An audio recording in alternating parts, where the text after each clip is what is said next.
Welcome to Presidential Fight Club, the show that answers the question, if all 44 presidents fought each other one-on-one, who would win? Hosted by two history professors who have too much time on their hands, Scott Rank and James Early.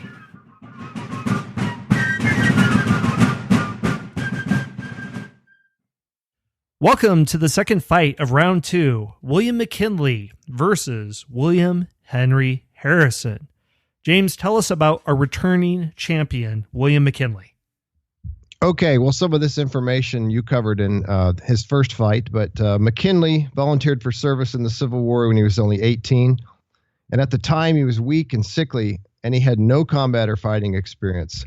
So, as you mentioned earlier, they put him to work in the kitchen, basically.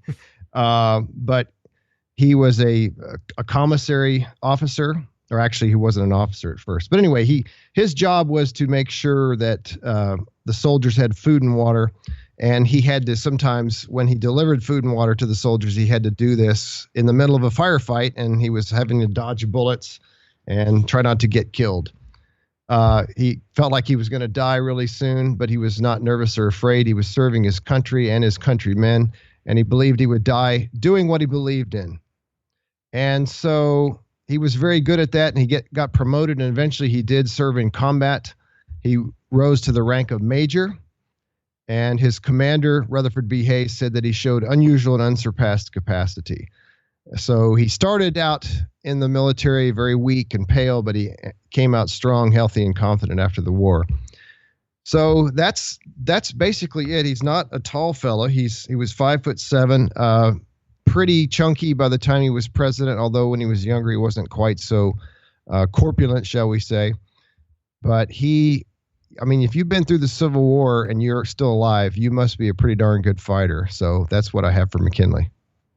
Well, my guy, William Henry Harrison, he is avenging... Old Tippy Canoe. Tippy Canoe. He's avenging his grandson, who was, I think, taken out by Grover Cleveland in oh my goodness, round one of the fight.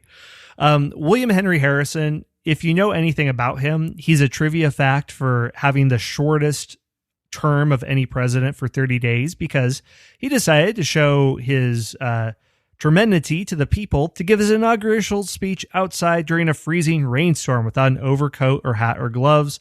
Lo and behold, he becomes ill and he dies. But we're not talking about him as president. We're talking about him as a younger man. And he was a small but scrappy fighter. He's 5'8". He's 160 pounds, about the size of his grandson, not a big guy. But one of the major reasons he was able to get elected on the Whig ticket was his record as a war hero. And he grew up on the frontier during the Revolutionary War. His home was attacked by Hessian troops when he was 8 years old. He joins the army in 1791. He fights in the Northwest Indian War. And while governor of Indian Territory, he leads attacks and fights battles against the Shawnee leader Tecumseh. And how he gets that handle Tippy Canoe is, and I think this can also play into him as a fighter as well, is in 1811, Tecumseh and his troops snuck up on the governor and his men while they slept. Harrison woke up and drove the Indians away in a 2-hour fight, burning their camp to the ground.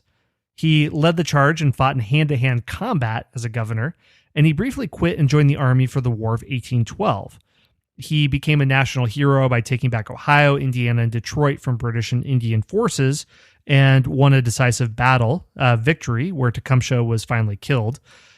He eventually quits the army over disagreement with the Secretary of War. And the Whig Party knows about his background and his legacy, and they craft him as this folksy man of the people when he's running against Martin Van Buren. We talked about Martin Van Buren back in the Northeastern Regional. He's this foppish dandy who loves the British styles and furniture. And so in order to go against them, they portray Harrison as being a man who loves to drink hard cider and grew up in a log cabin and never mind. Good old country boy. Right. Good old country boy. It was totally false, of course, but it worked. Right. You know, this country boy can't survive. Yeah, he lives on an estate. Yeah, he doesn't drink, but hey, gets 78% of the vote. So crafting a false image to get someone elected, check. So scrappy fighter. Now, he can't handle a freezing rainstorm, and that's what eventually does him in, not any of his many battles, but if provided he's wearing his coat, I think he's going to win this fight. James, who wins the fight? The battle goes to William Henry Harrison, old Tippecanoe. He's just too tough for McKinley. Yep. So McKinley is out. He put up a good fight, but there we go. So that closes up that battle. The next one, we are seeing a return by William Howard Taft, our beloved corpulent president. He's going up against somebody much fitter and much faster on the ground, and that is Gerald Ford.